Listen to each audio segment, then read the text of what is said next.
인간의 오랜 꿈, 이 자유죠.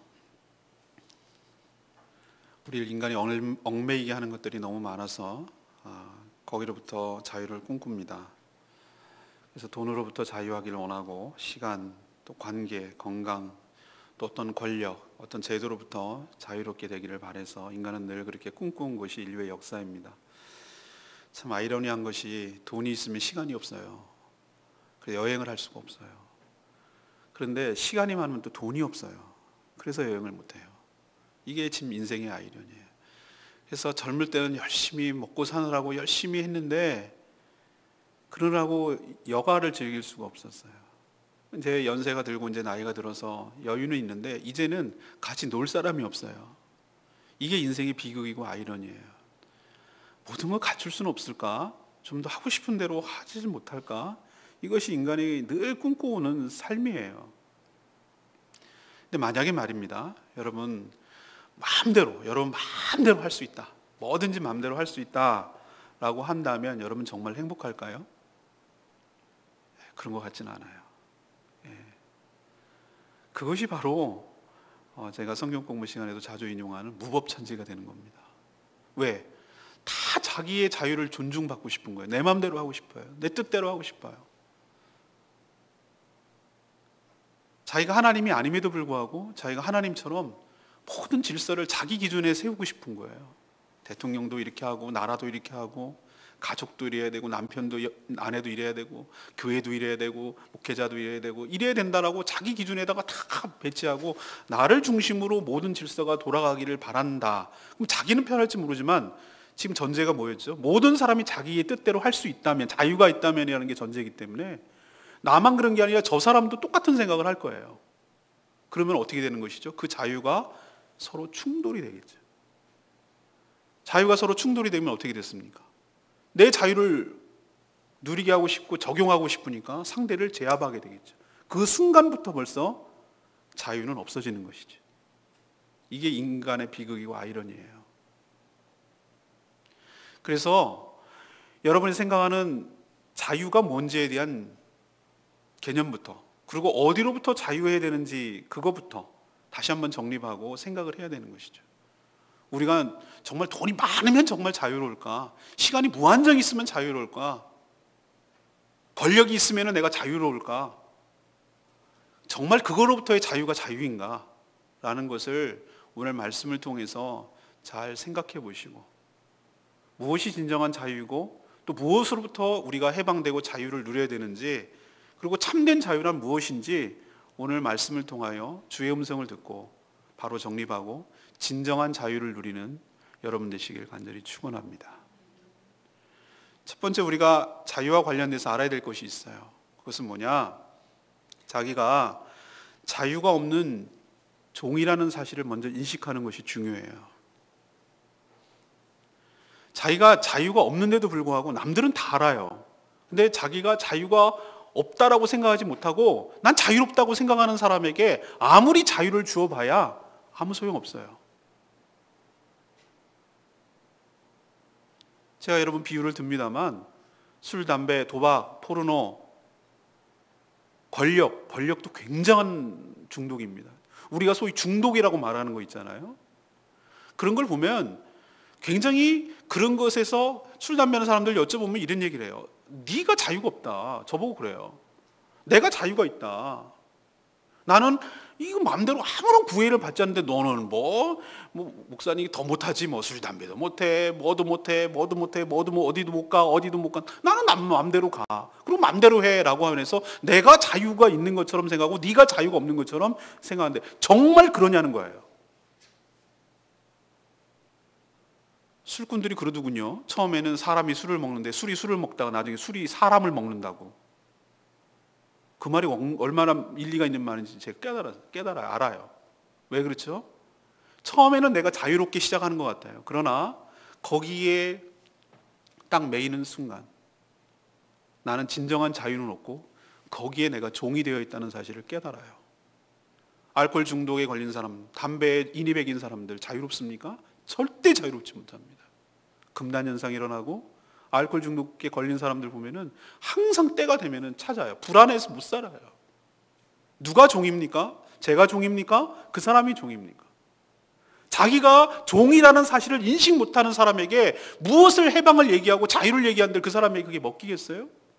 우리가 진정한 자유를 누리기 위해서는 제일 먼저 깨달아야 되는 것이, 내가 자유가 없는 종이구나, 뭔가 매여 있구나, 내가 누구의 종으로 살아가는구나 라는 것을 먼저 인정하고 직시하고, 그렇게 될 때 거기로부터 나오고 싶고 거기로부터 해방을 내는 걸 소망하고 그걸 꿈꾸고, 그럼 어떻게 해야되는지 그 방법을 찾게 되고 답을 얻고 해답을 찾고 싶고 이런 마음이 생기지 않겠어요? 나는 괜찮은데 라고 생각하는 사람에게 뭔 얘기를 해봐야 무슨 소용이 있겠어요? 오늘 예수님께서 충격적인 얘기를 하세요. 오늘 31절에 뭐라고 그런지 아세요? 예수께서 자기를 믿은 유대인이라고 그랬어요. 전 이 말에 곰곰이 밑줄을 치면서 생각을 해봤어요. 이게 예수 그리스도를 안 믿는 사람들이 아니에요. 예수를 추종하고 따르고 예수님을 적어도 호기심을 갖고 따라다니는 사람들이에요. 근데 이 사람들에게 뭐라고 지금 그 뒤에 얘기를 쭉 들어보니, 너에게 자유가 없어. 너는 진정한 의미에서의 자유가 아니야. 종이야 라고 말하는 거예요, 지금. 우리도 말이죠. 예수를 믿노라고 말하는 가운데도 진정한 자유를 누리지 못하고 어쩌면 무언가의 종이 되어서 무언가의 노예가 되어서 살아가는 자유가 없는 사람일지도 모른다는 생각을 먼저 우리가 해야 돼요. 오늘 말씀에 근거하고 보면은 분명히 안 믿는 자들 또는 바리새인들, 사두개인들, 유대인들 이런 사람들이 아니고 예수님을 믿고 따르는 사람들이었어요. 여기에 전 충격이 가요. 그렇구나. 우리가 겉으로 믿노라고 하면서도 우리도 어떤 의미에서는 자유를 못 누리고 살아가는 사람일 수도 있겠구나 라는 생각을 좀 한 번쯤은 해봐야 되겠구나 라는 것을 오늘 말씀을 통해서 깨닫잖아요. 왜 자유가 없다고 하는가? 너희들이 진짜 제자가 아니기 때문에 그런다. 네 안에 말씀이 없기 때문이다. 이런 얘기를 하니까 이 유대인들이 펄쩍 뛰는 거예요. 뭐라고 얘기합니까? 33절에 이런 얘기를 해요. 우리가 아브라함의 자손입니다. 그리고 남의 종이 된 적이 없습니다. 그런데 어찌하여 우리가 자유롭게 되리라고 말씀하십니까? 틀린 말 아닙니까? 모순되는 말은 아닙니까? 우리는 아브라함의 자손으로서 누구의 종이 된 적이 없습니다. 그리고 남의 종이 된 적이 없습니다. 이렇게 말하는 거예요. 이게 유대인들의 무지고 착각이고 예수님의 말귀를 못 알아듣는 것이죠.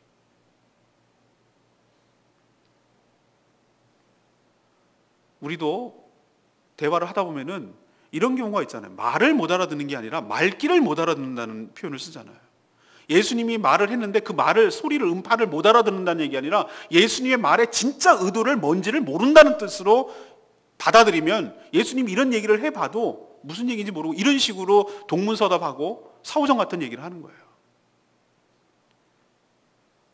아브라함의 자손이라고요? 종이 된 적이 없다고요? 이스라엘 역사를 살펴보면은 이스라엘은 철저하게 종살이의 역사였어요. 그 민족의 출발부터가 종이었어요. 어디의 종이었습니까? 애굽의 종이었잖아요. 그들은 사내 아이를 다 죽이고 바로왕이 민족 자체를 말살시켜버리는 그런 종애였어요. 그들이 바로 모든 것들을 다 건설했어요. 피라밋을 건설하고 모든 것들을 다 했어요. 그런데 벽돌을 만들고 이런 걸로 볼 때 건설 현장에 투입하고 노예였어요, 노예. 그런데 종이 아니었다고? 하나님께서 종이었던 그들을 끄집어낸 것이 구원의 역사이고 그들 민족의 첫 출발이에요. 그러면 그들이 늘 자유롭게 살았는가? 예, 한동안은 그렇게 살았어요.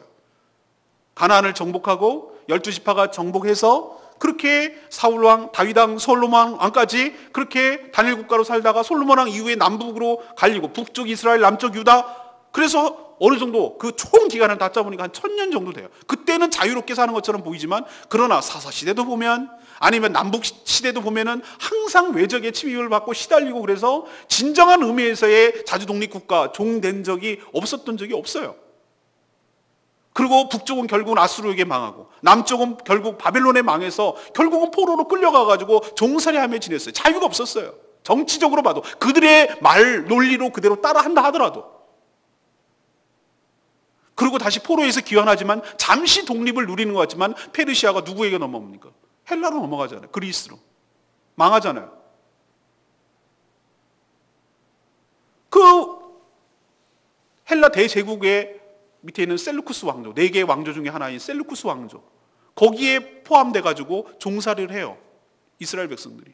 잠시 잠깐 마카비 혁명이 일어나 가지고 하스모니안 왕조가 잠시 독립을 누리는 듯해요. 잠깐, 예수님 오시기 전에 한 160, 170년 전에. 그러나 그것도 몇 년 못 가고 결국 누구에게 넘어가냐면은 정복당해 가지고 로마의 식민지로 들어간다고. 지금 예수님이 있는 이 말하는 당시가 누구의 식민지입니까? 세계 역사의 흐름에 따라서 지금 로마의 식민지란 말이에요. 그런데 종살이 안 한 적이 없다고요? 이게 바로 우리의 착각이기도 하고 그들의 착각이기도 해요. 우리는 사실 계속해서 종살이로 살았는데 나는 종살이 한 적이 없다라고 하면은 그게 종살이 한 것이 아닌 것입니까? 우리는 그냥 그런 착각 속에서 사는 거고 이스라엘 백성도 똑같이 착각 속에서 사는 거예요. 사실은 종인데 객관적으로 보면은 자기는 종이 아니래요. 그리고 이것을 정치적으로 봐도 그렇지만 이것을 예수님이 말한 것이 이 말의 의미가 영적인 의미인데 그것을 이해하지 못하고 사후정처럼 대답하면 이들의 그 인식 수준이 정말 한심하단 말이에요. 예수님께서 오늘 무슨 뜻으로 너희들이 바로 자유가 없고 종이다라고 말하느냐면은 그거예요. 뭐냐면은 죄 때문에 그래요. 34절 보세요. 진실로 진실로 이 말을 쓸 때는 굉장히 중요한 의미가 있을 때 너희에게 이르노니 죄를 범하는 자마다 죄의 종이라. 예수님이 말하는 그 자유와 억압과 해방의 의미가 뭐냐면은 정치적이고 제도적이고 이런 것을 의미하는 것이 아니라 죄의 올가미, 죄의 사슬로 말하는 것인데 죄의 종으로 살아간다는 것을 의미하는 것인데 이스라엘 백성들은 여전히 정치적으로 제도적으로 그렇게 해석을 하고 있는 거예요.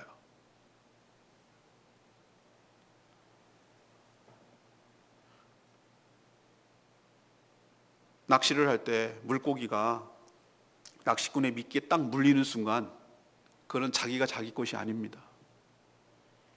낚시꾼이 이리 흔들면 이리 가고 왼쪽으로 흔들면 왼쪽으로 가고 위로 감아 올리면 갈아 올라가고 전혀 자유가 없어요. 사단이 우리에게 수많은 유혹들을 깔아놔요. 네가 하나님이 될 수 있어. 네가 이런 것조차도 무시해버리고 네 마음대로 살 수 있어 라고 말하는 것이 선악과를 따먹은 이유예요. 눈이 밝아져서 하나님처럼 되고 싶은 거예요. 아까도 말했죠. 처음 본질적으로 창조주와 피조물 사이에는 간격이 있고 우리는 창조주가 될 수 없는 존재임에도 불구하고 그것마저 깨버리고 내가 하나님 역할을 하려고 하는 것이 죄라고 제가 말씀드렸어요. 먹어 괜찮아 라고 죄의 유혹을 딱 무는 순간부터 누구의 종이 되냐면 죄의 종이 되는 동시에 죄를 장악하고 있는 사단의 종이 되고 죄의 결과인 죽음의 종이 되는 줄로 압니다. 죄의 파괴력과 죄의 끈질김은 대단히 무서워요. 죄를 한 번 짓는 것이 어려워서 그렇지 죄를 한 번 딱 짓게 되면은 그 다음부터는 내가 아니에요. 누구의 종이 되냐면은 죄의 종이 되는 것이. 그리고 사단의 종이 되는 것이. 그리고 죽음의 공포로부터 눌려서 늘 전전긍긍하며 살아가는 죽음의 종이 되는 것이에요. 예수님께서 그런 의미로 너희들이 종이라고 말하는데도 불구하고 이들은 정치적으로 이렇게 해석을 하고 있는 인식 수준에 참 답답함을 느껴요. 내 삶을 지배하고 있는 것이 나의 주인인 줄로 압니다. 내 삶을 지배하고 있는 것이 무엇입니까? 이들이 지금 당하고 있는 것이 무엇을 지배하고 있습니까? 그것은 바로 죄가 그들을 지배하고 있고 죄를 이 죄 지을래 선택권은 이거밖에 없는 거예요. 내가 죄를 짓지 않을래 않을 수가 없어. 모태로부터 죄가 가운데 태어나고 죄만 짓다가 죄로 인해서 죽는 것인데도 불구하고 나는 죄로부터 자유롭다라고 생각하는 것이 이게 착각이라고요. 그리고 사단의 종살이하면서 살아가는 거예요. 사단이 가장 강력하게 쓰는 무기가 바로 죽음이에요. 죽을래? 라고 말하면 우리가 강도에게 다 돈을 내놓듯이 죽음의 공포에서 인간은 자유로울 수가 없었어요. 그런 의미에서 자유가 없다라고 말하는 것이지 우리가 다른 것으로 해석하고 있는 한, 다른 것으로부터 자유를 꿈꾸고 있는 한 우리는 진정한 의미에서의 자유를 꿈꾸고 자유를 누리지 못한다는 것을 여러분 깨달아야 될 줄로 압니다. 그런 종은 결코 아버지 집에 들어갈 수가 없어요. 종은 종일 뿐이에요. 하나님께서는 죄의 종, 그 다음에 사단의 종, 죽음의 종살이 하는 것은 도저히 그런 상태로는 하나님 나라에 들어갈 수 없다는 것을 알기 때문에 이 땅에 예수 그리스도를 보내시고 그를 영접하는 자, 딱 한 가지만 보기로 하셨어요. 그를 영접하는 자, 그를 믿는 자에게는 종이 아니라 하나님의 자녀가 되는 권세를 주신 줄로 믿습니다. 왜? 자녀만이 하나님 집에 들어가니까. 자녀만이 아버지 집에 당당하게 들어갈 수가 있으니까. 자녀만이 자유로움을 누릴 수 있으니까. 죄는 늘 주인의 눈치를 봐야 되고 머슴으로 살 수밖에 없지만 아들이야말로 자유의지를 가지고 자기의 주권을 가지고 마음대로 할 수 있기 때문에, 그런 자만이 하늘에서 들어갈 수 있기 때문에 하나님께서는 구원을 통하여 우리를 신분을 종에서, 죄의 종에서 하나님의 자녀로 옮겨 주신 줄로 믿습니다. 사랑하는 여러분, 우리가 먼저 오늘 말씀을 통해서 깨달아야 될 것이 있어요. 다시 한번 처음으로 돌아간다면 이 얘기입니다. 아, 내가 자유가 없는 종이구나. 근데 그 자유 없는 종의 의미가 내가 시간이 없거나 내가 무슨 종살이 하거나 내가 어디 머슴살이 하거나 내가 요즘 뭐 노예제도도 없어졌습니다만 그런 뜻이 아니라, 내가 뭔가 제도에 억압되고 내가 계층에 억압되고 내가 무슨 뭐 정치적으로 억압되고 이런 의미가 아니라, 아, 내가 죄로부터 꼼짝도 못하는구나, 사단으로부터 꼼짝도 못했던 존재구나, 죽음으로부터 꼼짝도 못했던 존재구나, 내가 그런 존재였구나 라고 인식을 하고 인정을 할 때, 아, 여기로부터 내가 자유하고 여기로부터 끄집어내는 것이 구원이구나, 이게 해방이구나, 이거로부터 끄집어 나와야, 여기로부터 나와야 내가 진정한 자유를 누리는구나, 내가 죄 가운데 있는 한, 사단의 가운데 있는 한 여전히 나는 내 마음대로 살 수가 없고 그의 눈치를 봐야 되고 여전히 죄밖에 지를 수밖에 없는 존재구나, 나는 노예였구나, 종이었구나 라는 것을 인정하게 될 때, 인식하게 될 때 비로소 자유의 소중함을 알게 되고 자유를 꿈꾸게 되고 그 해방의 기쁨을 맛보게 되고 그것을 소망하게 될 줄로 믿습니다. 기억하십시오. 죄를 짓는 자마다 죄의 종입니다. 예수님은 그것을 해방시키기 위해서 이 땅에 오셨고 지금 예수님은 그 얘기를 하시는 겁니다. 그럼 거꾸로 얘기할까요? 여러분, 나는 구원받은 존재입니다. 예, 그렇습니다. 그런데 우리는 매주 왜 참회 기도를 합니까? 우리가 구원받은 죄임에도 불구하고 인간의 육신을 갖고 있고 아직 부활까지 미완성 단계에 있기 때문에, 과도기에 있기 때문에, 우리가 이 육신의 연약함 때문에 사도 바울이 말한 대로 내 안에서 두 가지 것들이 갈등하고 싸우는 거예요. 두 세력이 무시무시하게 세력이 나를 장악하려고 싸워요. 성령의 법칙과 바로 악한 사단 마귀의 법칙이, 죄와 사망의 법칙이 우리를 장악하려고 싸운다고요. 근데 우리는 때로 얼마나 많이 넘어지는지 몰라요. 근데 여러분 기억하십시오. 나도, 구원받은 우리도 죄를 짓는 순간 그 죄의 종이 되는 거예요. 우리가 회개하지 않는 이상, 그 죄를 청산하지 않는 이상 그 죄가 우리의 영향력을 주고 우리의 삶을 장악하고 우리의 생각을 장악하고 우리의 삶을 지배한다는 거예요. 그렇기 때문에 여러분 기억하셔야 돼요. 내가 거기로부터 자유롭게 되려면 그 죄를 회개하고 청산하고 없애는 길밖에 없어요. 그러지 않으면 내가 거기에 매여서 산다고요. 여러분이 지금, 저는 몰라요, 여러분이 매여 사는 것, 여러분의 삶을 지배하고 있는 것, 예수 그리스도를 믿음에도 불구하고 성령이 여러분의 온전히 지배하지 못하고 여러분을 지배하고 여러분을 장악하고 있는 것이 무언가가 있다면, 내가 자유를 누리지 못하고 하게 하는 그 무언가가 있다면 그거로부터 속히 청산하고 회개하고 거기로부터 나올 때만이 진정한 자유를 누리게 될 줄로 믿습니다. 두 번째, 우리는 알아야 될 것이 있어요. 자신이 왜 자유롭지 못할까? 난 자유를 누리고 싶어요. 이제 말씀을 들어보니 나는 정말 죄의 종이었고 그런데 난 누리고 싶어요. 근데 왜 누리지 못할까? 예수님이 여러 가지 원인을 이야기를 하셨어요. 오늘 38절에 보면은 이 자기를 믿은 이 유대인들을 따르는 유대인들에게 충격적인 말씀을 또 하시는데, 너희들은 아브라함의 자손도 아니고 하나님의 자녀도 아니야. 너희들은 알고 보니 너희 아비 마귀의 자녀야. 마귀의 자녀래요. 자기들은 철저하게 예수님하고 논쟁하는데 뭐라고 그래요? 우리는 아브라함의 자손입니다. 아니야. 너희들이 아브라함의 자손이었으면, 아브라함의 자손이면 나한테 이럴 수가 없어. 아브라함은 나한테 이러지 않았다 라고 얘기하시면서 아브라함의 자손이 아니래요. 그럼 우리는 하나님의 자녀입니다. 얘네들이 이러니까 너희들이 진짜 하나님의 자녀면 나한테 이러지 않아. 왜? 나는 바로 하나님이 보낸 자거든. 나한테 이러는 거 보면 너희가 하나님한테도 그러는 것 아니라는 뜻이야 라고 논쟁을 하세요. 그러면서 오히려 뭐라고 하냐? 너희들은 마귀의 자녀다 그랬어요. 왜 마귀의 자냐? 하는 게 마귀 짓을 하니까. 충격적인 건 뭐냐면요, 자녀는 아비를 닮는다는 거예요. 자녀는 아비를 닮아요. 여러분 그거 느끼시죠? 여러분 자녀 보면서 소스라치게 놀라지요? 우리 딸 태어날 때 제가 깜짝 놀랐어요. 너무 닮고 나와가지고. 어쩌면 그렇게 놀랬는지 몰라요. 너무 닮고 나왔어.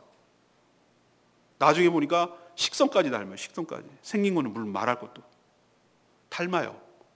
왜 여기서 말하는 압이란 뭐냐면은 그 출처 근본 닮는 것을 말하는 거예요. 왜? 모양도 닮고 그래요. 근데 아비가 뭐 합니까? 거짓말쟁이에요. 사단이 뭐 하는 자입니까? 처음부터 거짓말쟁이였어요.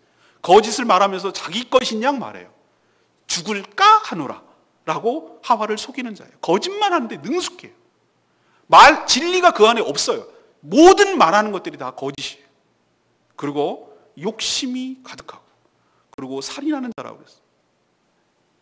아담과 하와를 하나님은 생명을 주고 풍성하게 하려고 에덴 동산을 만들었는데 사단은 그것을 파괴하고 죽이고, 그리고 가인과 아벨 형제지간에도 살인하게 만들고, 이것이 바로 그래요. 근데 유대인들이 어땠습니까? 겉은 예수님을 따르는 척하지만 속으로는 예수님을 죽일 생각하고 있어요. 그리고 우리가 언제 죽이려고 합니까? 라고 거짓말하는 거 보세요. 우리가 왜 자유롭지 못한가? 바로 사단의 행위와 사단의 모든 것들을 그대로 흉내내고 따라하기 때문에 우리가 자유가 없는 거예요. 우리 안에 거짓과 욕심과 살인, 사단 마귀에게서 보고 들은 것을 그대로 행동하는 한 우리는 진정한 의미에서 사단으로부터 자유할 수 없다고 예수님이 지적하세요. 그리고 보세요. 43절에 보면 이런 얘기도 합니다. 43절에 이런 얘기. 어찌하여 내 말을 깨닫지 못하느냐? 이는 내 말을 들을 줄 알지 못함이라.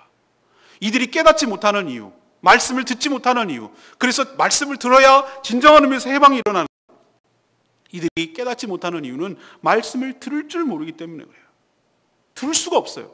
어떻게 하는지를 몰라요. 왜? 아까도 말씀드렸지만 예수님은 너희들이 참 제자가 되어야 되는데, 그래야 해방을 누리고 자유를 누리는데, 너희들에게 보니까 진정한 의미에서 참 제자가 아니구나, 너희들이 종이구나, 죄의 종이구나 라고 말하니까 거기에 대한 반응이 우린 아브라함의 자손이고 종이 된 적이 없는데 무슨 소리 합니까? 이런 인식 수준을 갖고 있는 한 하나님의 말씀을 무슨 얘기해도 알아듣겠습니까?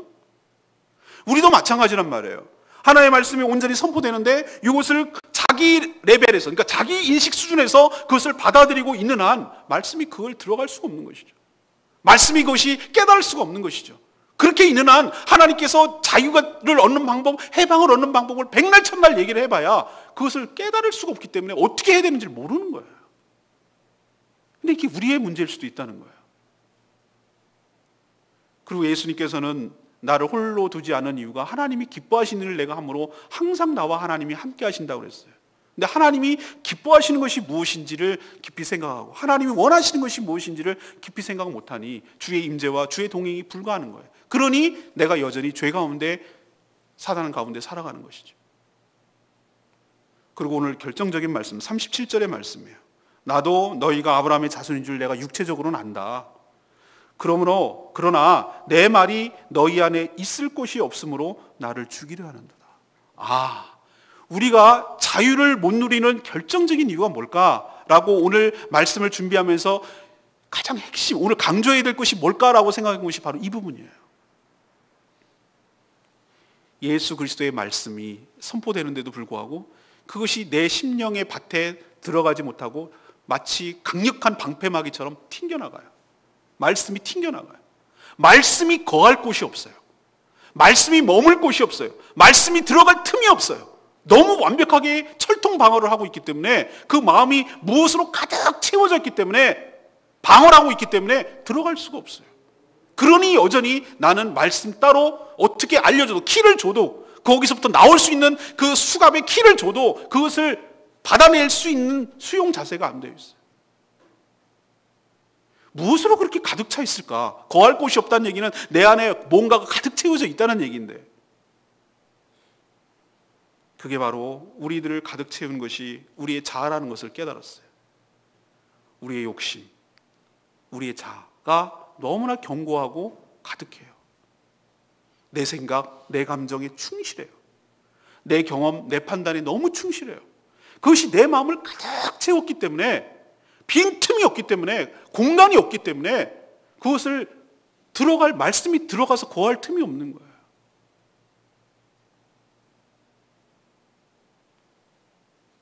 그것을 비우지 않은 이상 우리도 병에 물이 가득 차 있는 이상, 그것을 비우지 않는 이상 새로운 것이 들어갈 수가 없습니다.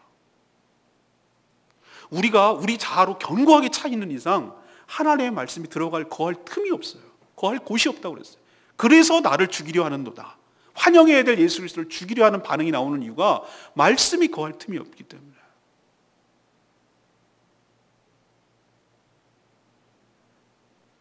제가 좋아하는 가요가 있는데 오늘 악보를 하나 갖고 와봤어요. 뽑았어요. 하덕규 씨가 지은 시인과 촌장에서 나오는 그 가시나무라는 그거예요. 이 가사 보면 내 속에 내가 너무도 많아. 당신의 쉴 곳이 없네. 내 속엔 헛된 바램들로 당신의 편할 곳이 없네. 내 속엔 내가 어쩔 수 없는 어둠, 당신의 쉴 자리를 뺏고 내 속엔 내가 이길 수 없는 슬픔, 무성한 가시나무 숲 같네. 내가 이렇다는 거예요. 내 안에 상처 투성이, 자기 연민에 나를 불쌍하고 내 억울함, 내 상처들 막 가득, 내가 못 이룬 원한들, 억울함들, 한들이 막 가득, 나만 피해자고 나만 세상에서 제일 불쌍한 것 같고 내가 이루지 못한 야망들만 그게 속상하고, 그래서 남이 부럽고 시기하고 질투가 나고, 자기의 꿈을 갖다가 포장을 해서 있는데 그것이 충족이 안 되니까 속상하고 열받고, 그래서 내 인생이 너무 한심스럽고, 이런 내 자신이 화가 나고, 이런 내 자아들로 나에게 전혀 내 인생에게 자유를 주지 못하는 것들로 너무너무 얽어매고 있고 가득 차 있으니 이 가사대로 말이죠. 주님이 거할 곳이 없어요. 주님이 쉴 곳이 없어요. 들어갈 수가 없어요. 그 뒤에 가사가 뭐라 그럽니까? 바람만 불면, 조금만 뭔가 나에게 영향을 주면, 나를 잠깐 흔들어 놓으면 그 메마른 항상하게 메마른 그 가지가 서로 부대끼며 울어댄다는 거예요. 그것이 막 흔들려가지고 그 조금만 영향을 주고 조금만 자존심만 상하게 하고 조금만 나를 흔들어 놓으면은 그게 못 견뎌가지고 막 바람 부는 나뭇가지에서 소리 나는 것처럼 웅웅웅 하면서 그런 소리를 내는 게 내 모습이라는 거예요. 이게 쉴 곳을 찾아와 지쳐온 날아온 어린 새들도, 그렇게 나를 향해서 쉬려고 찾아온 새들도 그 가시에 찔려가지고 아이고 라고 생각하고 날아간다는 거예요. 그러니까 더 외로운 거예요. 바람 못 불면 근데 또 외로워. 찔러가지고 떠났는데 내 자신이 이런 내 모습이 싫은 거예요. 그래서 외롭고 또 외로운 거예요. 그리고 슬픈 노래만 불러. 슬픈 노래를 부르던 일이 많았는데 내 속엔 내가 너무도 많아. 당신의 쉴 곳이 없네. 내 속에 내가 너무도 많아. 내 자아가 너무도 많아. 그래서 주님 당신이 내 가운데 쉴 곳이 없다라고 말하는 이 시는 어떤 의도에서 졌는지, 정말 이런 생각을 하고 졌는지, 이 가사를 졌는지 모르겠지만 정말 탁월한 우리들의 모습을 잘 진단하고 있는 것이 아닌가.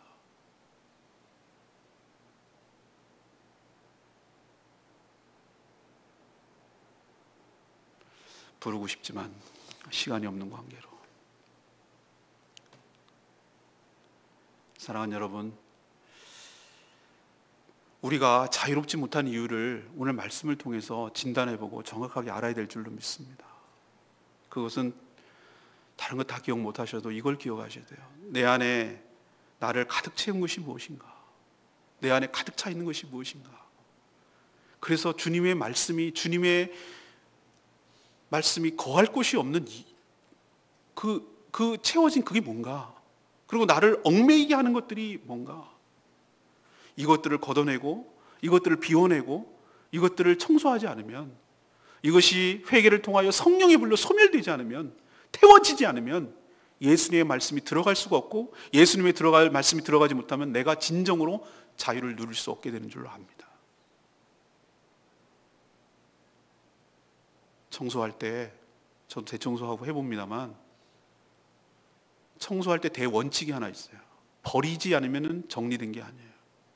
이건 이래서 못 버리고, 이건 이래서 못 버리고, 이걸 여기다 이렇게 옮겨놔요? 여기 있는 걸 또 이렇게 옮겨놔요?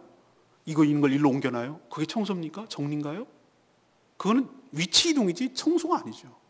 청소의 대원칙은 내가 1년 동안 손 한 번 안 댄 거는 나한테 필요 없다라는 것을 인정하고, 추억이 설려 있고 언제 또 쓸지도 몰라, 이건 나한테 얼마나 소중한지 몰라, 이게 내가 어떤 거였는데 이걸 돈을 주고 어떻게 샀는데 라고 미련을 버리지 않으면은 절대로 청소가 되지 않습니다. 사랑하는 여러분, 여러분 마음도 그렇게 생각해 봅시다. 우리는 너무 말씀이 거하지 못할 정도로 잡동사니로 가득해요. 이건 이래서 아깝고, 이건 요래서 인연이 있고, 요건 요래서 연민이 있고, 요건 요래서 안쓰럽고, 이건 이래서 내 모습이 그렇고, 이런 것들이 내 안에 가득 붙들고 있고, 이런 이유, 다 이런 이유를 대면서 여전히 그것을 끊어내지 못하고 꾹 붙들고 있는 한 주님의 말씀이 들어가겠어요? 빈틈이 없는데. 주님, 제 열쇠의 방문을 키를 주님께 맡깁니다. 성령 하나님, 제 방문을 다 열어 제끼시고 주님이 원하신 대로 다 정리하세요. 저는 이제 다 일임했습니다. 주님께서 저를 청소시키시고 저의 모든 것들을 정리해 주시고, 저의 모든 연민들, 저의 사랑하는 것들, 내가 아끼는 것들, 그거 다 주님께서 청소해 주시고 정리해 주시고, 제 안에 하나님의 말씀으로, 제 안에 성령으로 가득 채워 주시옵소서. 그것이 바로 여러분을 진정으로 모든 얽매이게 하는 것들로부터 자유롭게 하는 지름길이고 해결책인 줄로 믿습니다. 마지막 세 번째는 무엇입니까? 이게 결론이고 본론이에요. 예수 그리스도께서 여러분 안에 거할 때 비로소 자유롭게 될 줄로 믿습니다. 오늘 31절에 뭐라고 그랬어요? 너희가 내 말에 거하면 참으로 내 제자가 되고 진리를 알지니 진리가 너희를 자유롭게 하리라. 제가 대학교 딱 들어갔으니 기독교 동아리가 대학교 현수막에다 걸어놓은 말씀이 이 말씀이더라고. 너희가 내 말에 거하면 참으로 내 제자가 되고 진리를 알지니 진리가 너희를 자유롭게 하리라. 제 그 말씀에 굉장히 탁 충격이 오더라고요. 대학교 들어가면 진리가 무엇인가, 참이 무엇인가, 이것을 막 추구하고 싶은 때 아니에요? 적어도 제가 대학 다닐 때는 뭐 취업 이런 건 두 번째 문제였어요. 진리가 참이 무엇인가, 무엇이 정의인가, 무엇이 올바른 것인가에 대한 그런 갈증이 있은 때잖아요. 그래서 나름대로 이런 방법 저런 방법을 찾아봐요. 저도 그래서 이 제도적 모순을 해결해야 된다고 생각을 했기 때문에 그때는 뭐 선택의 여지가 없고 다 학생운동했어요. 그래서 민주화가 일어난 거고요. 저는 그렇게 생각해요. 진리를 찾았단 말이에요. 그런데 그것이 진정한 진리고 그것이 진정한 자유일까?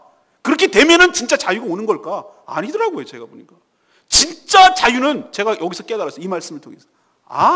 죄로부터, 사단으로부터, 죽음으로부터 자유가 진정한 자유예요.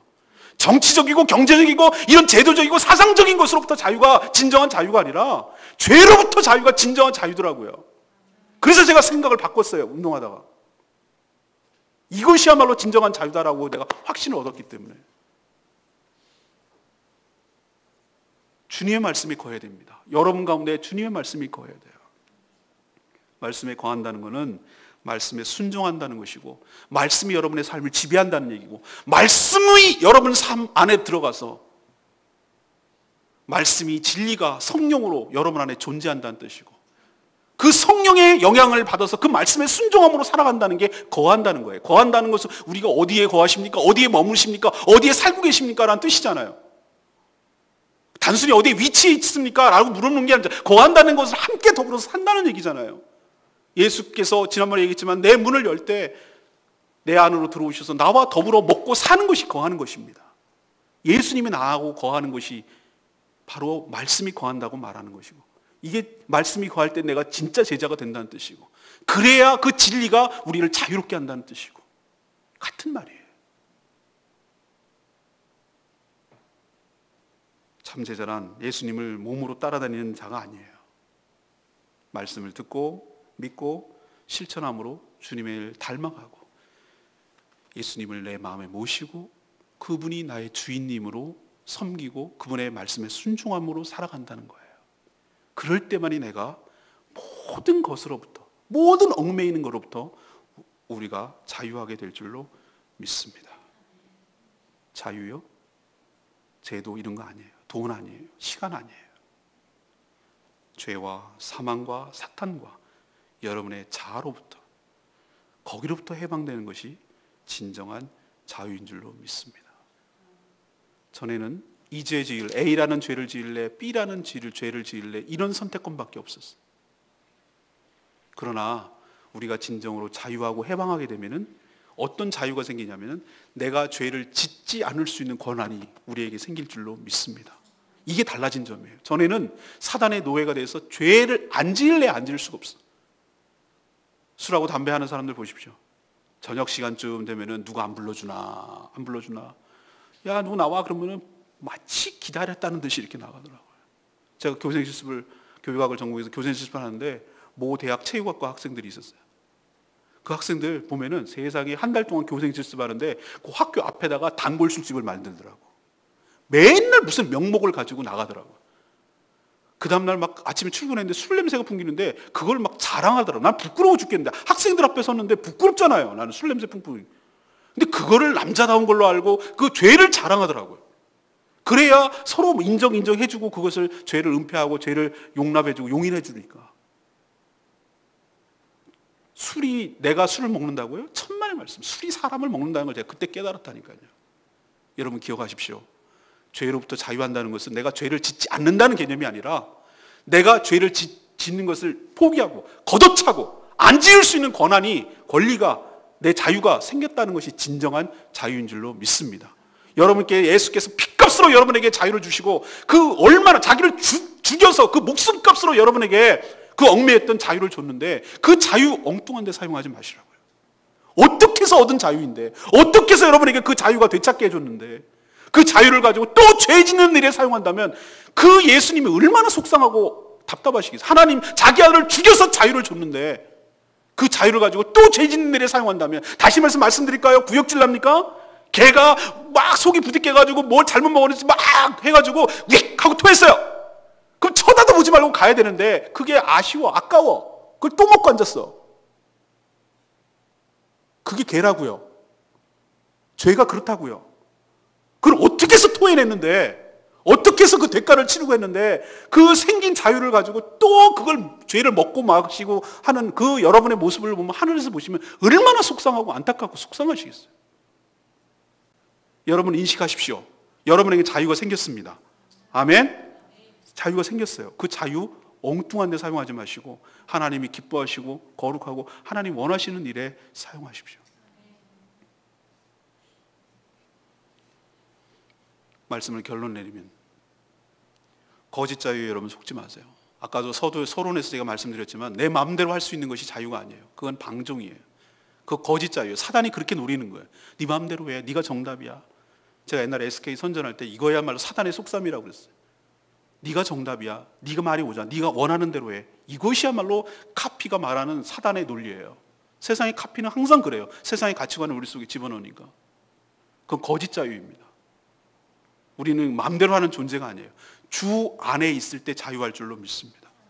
진정한 자유는 죄와 사단으로부터 벗어나는 것, 그 영향력에서 벗어나는 것, 그게 진정한 자유입니다. 오늘 말씀을 통하여 여러분들 자기를 점검해 보기를 원합니다. 나는 누구에게 또는 무엇에게 매여 있는 것은 없는가? 나는 여전히 사단에게 끌려다니는 어떤 영역은 없는가? 난 무엇인가 중독이 되어가지고 거기서 없으면 안 되는 무언가가 있지 않는가? 그렇다면 여러분도 거기에 종입니다. 그것을 인정하시고 직시하시고 내가 뭐에 얽매여 있는지를 살펴보시고 거기로부터 진정으로 끊어내시고 회개하시고 청산하시고, 그래서 진정한 자유를 누리는 복된 인생 되기를 축복합니다.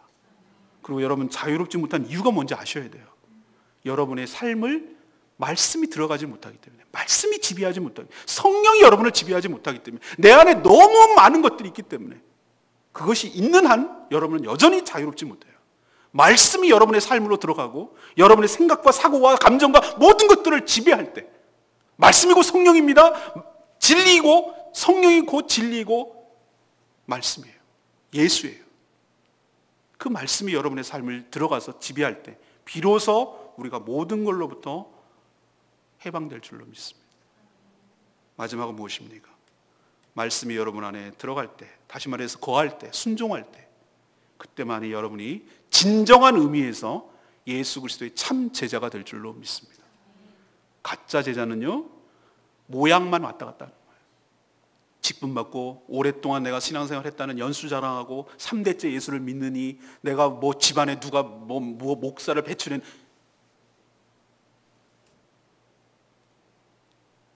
예수님이, 말씀이, 성령이 내 안에 거할 때 참 제자가 되고, 참 제자가 될 때 진리를 알고, 진리를 알 때만이 여러분이 자유롭게 될 줄로 믿습니다.